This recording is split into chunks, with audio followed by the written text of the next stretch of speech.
Hello peeps, this is Kimberly Purpose and welcome to my channel.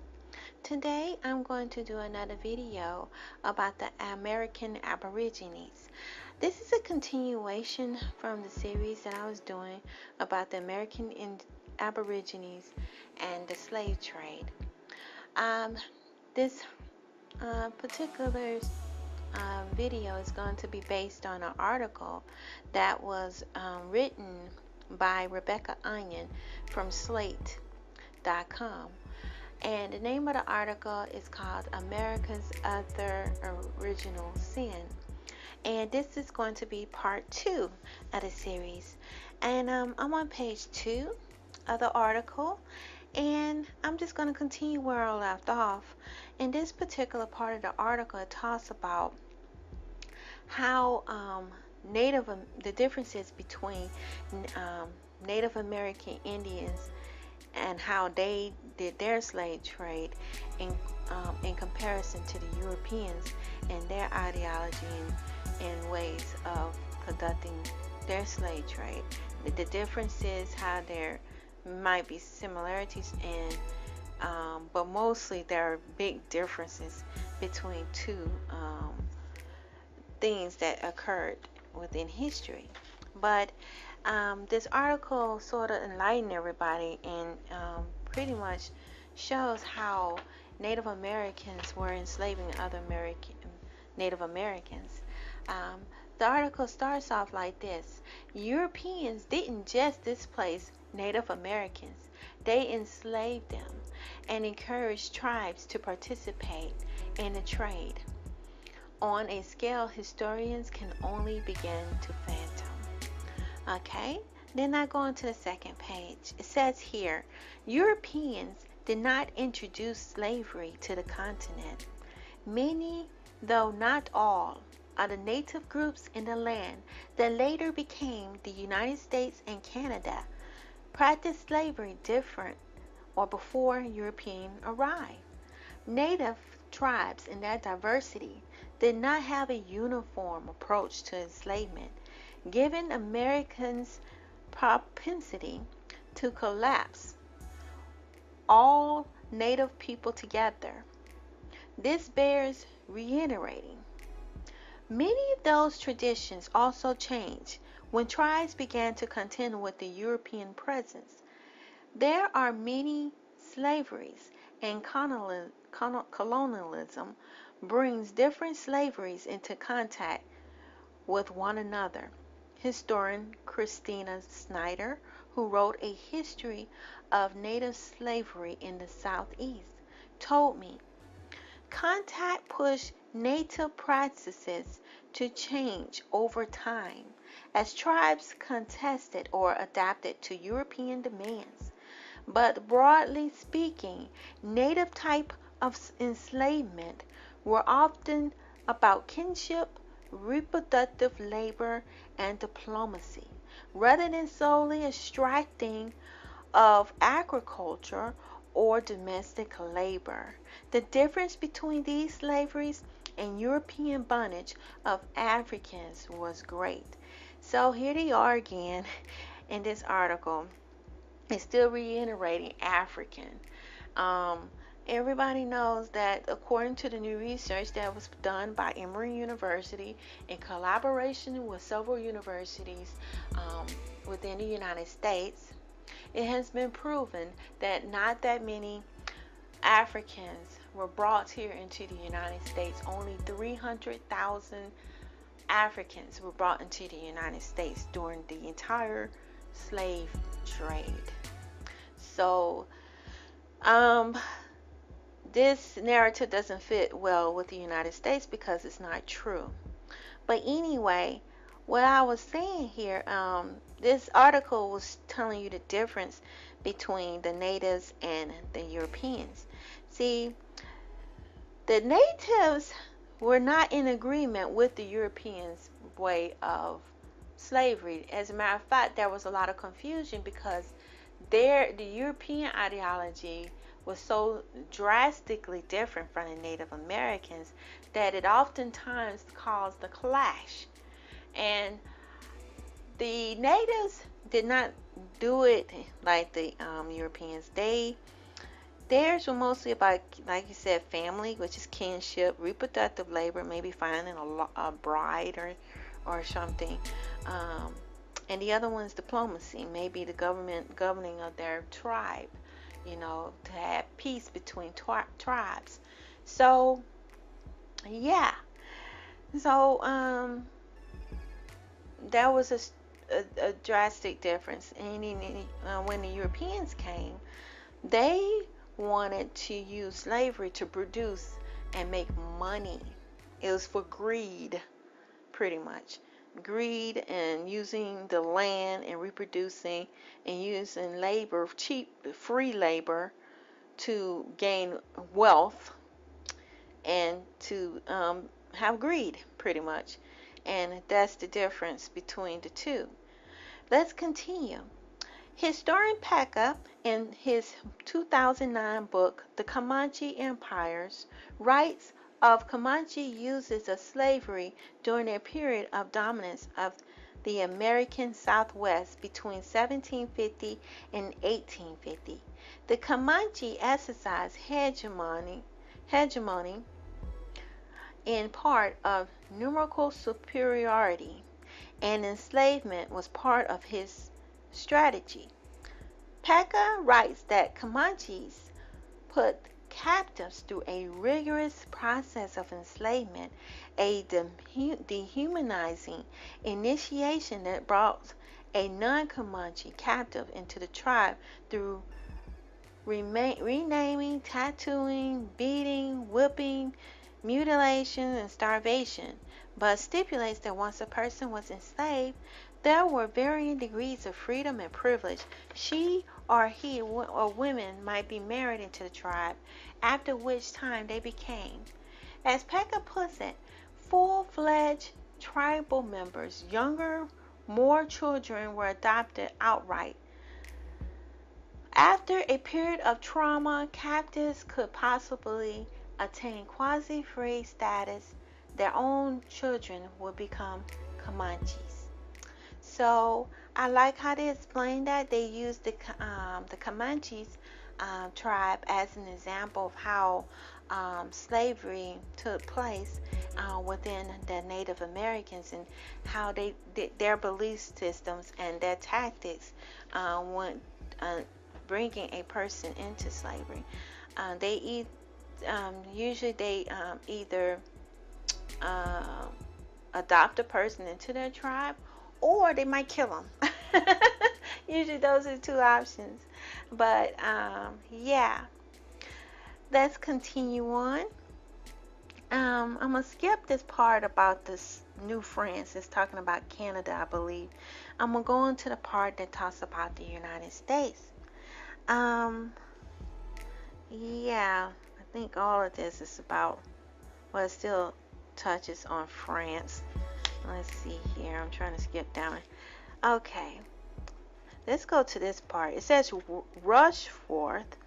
This is an author who written a book about the Indians in the slave trade. Rushforth notes that political equilibrium that prevails between the rivals of Europeans had kept the native slave trade minimal. If you're a native group in the Midwest, it's honey season. You have a choice, he said. And we are going to go after an enemy, or we're going to stock up on meat and hides and other things. It's either honey or captive raiding. And so that created these disincentives to go after captives, because there were all kinds of reasons you want to have peace, all kinds of reasons you want to have an economy running. Soon after, the French officials desired more slaves, began to have incentivize native people to take captives by promising desirable goods in return. Nearby tribes began to raid one another in earnest, often venturing far into the interior of present-day United States to grab Pawnee, and other Plains Indians, with French traders now offering goods and um, commodities in exchange for captives. The old political balance was disrupted. If you can go raid your enemies and trade them for goods and clothes and other things, you can actually sort of collapse those two choices into one, Rushworth said. That means the choice to raid for captives was much less for them. And so they actually did it much more often. The French wanted to be secure from violence in Montreal, made rules that push the chaos and raids further away, circumscribing the sales of native slaves from nearby tribes, for example, so they can create all this abstraction force. Rushforth noted it just makes everything chaotic and destructive out there. So this is pretty much how they did it. Oh my gosh, they knew they took the vulnerabilities of um, the Native Americans. They knew that they were divided from tribes, and a lot of times these tribes would fight each other for territory, for more land, and so they knew that they did not like each other. So they knew that since there were no unity among indigenous tribes, and that they had enemies, they would fight each other. And since so that would make less so it kept the white man or the Europeans, so to say, the Caucasoids, from getting all involved in wars as much, because all they had to do was put the Indians to fight among themselves. And the French, of course, I thought this was funny. They didn't want to be involved in fighting at all, so they encouraged the Indians to go further away from where they stayed to do the fighting, and just bring the Indians to them so they can have them as slaves. Wow. Conquer. I know. So I guess that's how they conquered them. They use products and goods that the Indians wanted, the natives liked or needed, in exchange for people. And the Indians had enemies that they didn't care for, so they didn't have no problem trading in other Indians from other territories. So according to this article, they said that the Indians from Canada came on down into the United States and took the Mongoloid Indians in the plains. I believe those were Mongoloid Indians. And I think all of them might have been Mongoloid. I'm not sure, but I believe the Plains Indians are Mongoloid Indians. And so that's how that worked. And it became a rippling effect. The more goods they provided the Indians, the more willing the Indians would go out there and capture one another. And that's how this Indian trade began, pretty much. And it became a rippling effect, and it's expanded and dispersed further and further into the United States. And I think that was part of how the slave trade started. But I also think that the Europeans came in and just captured the Aborigines and threw them in slavery as well. That's my take on that. That's what I think. But let's continue. It says here, in the American South, there were demands for Indian slaves changed the political relationship between tribes. Once Europeans showed up, their demand that the supply of native slaves get amped up to meet the demand. Natives practiced regarding slaves differently and changed, Snyder said. So people might once have been adopted or killed now became slaves. So that's the beginning point right there, y'all. In this article, they used to adopt people into their tribe or kill them, their enemies. But now, instead of adopting and bringing more people into the tribe or killing their enemies when they captured them during a war or a fight, between the tribes, they just sold the person into slavery so they can get their goods. That's exactly what happened. And so the whole political dynamics changed with the old way of how Indians used to handle business between tribes had totally changed. and fit into Europeans' demands or infrastructure of how slavery was to be, pretty much. So let's move forward further. I believe the Mongoloid Indians captured a lot of the black Indians too. Especially, you know, I'm not sure. That's another theory I'm thinking. Um, and I'm not sure, but I know the Europeans did capture the Aborigines, a lot of the Aborigines. It could have happened prior to them dealing with the Mongoloids in the plains and also in Canada. But let's continue with this article. It says captives experienced enslavement by the 17th century Europeans in a much different way than enslavement by other Indian tribes.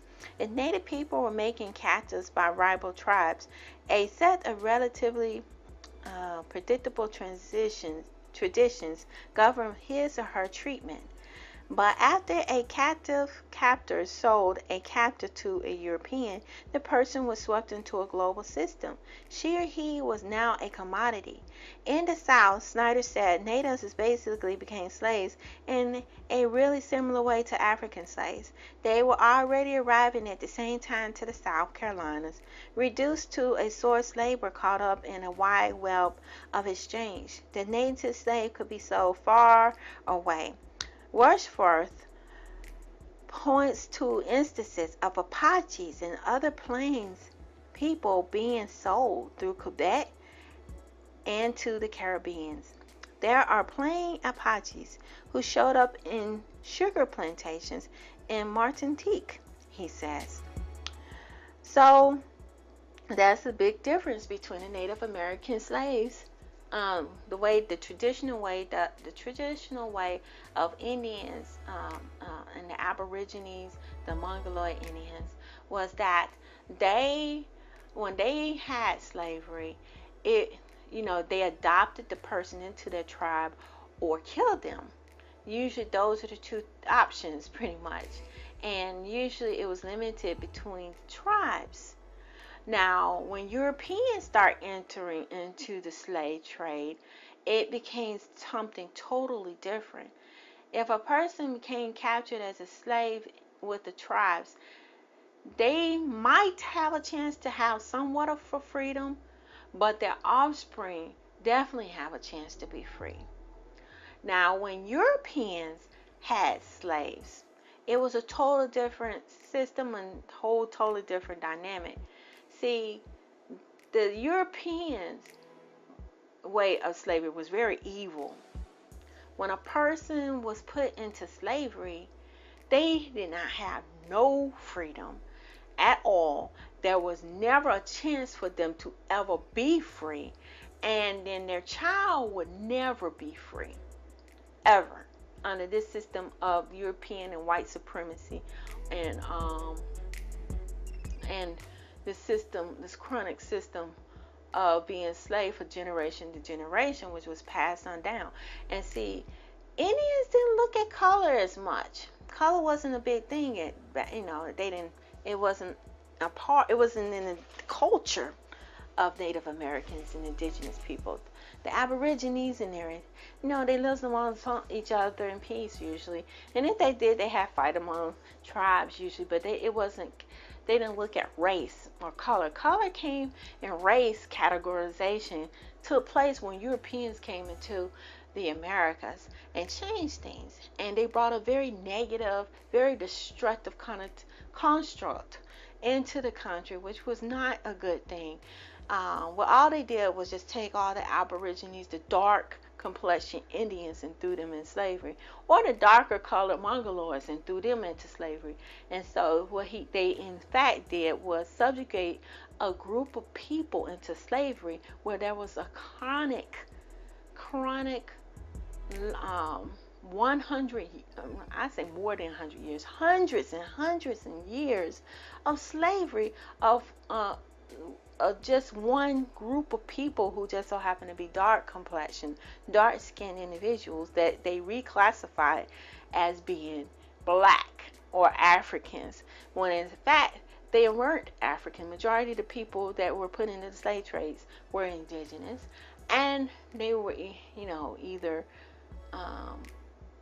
Aborigine Indians or dark complexion Mongoloids that were thrown into the slave trade.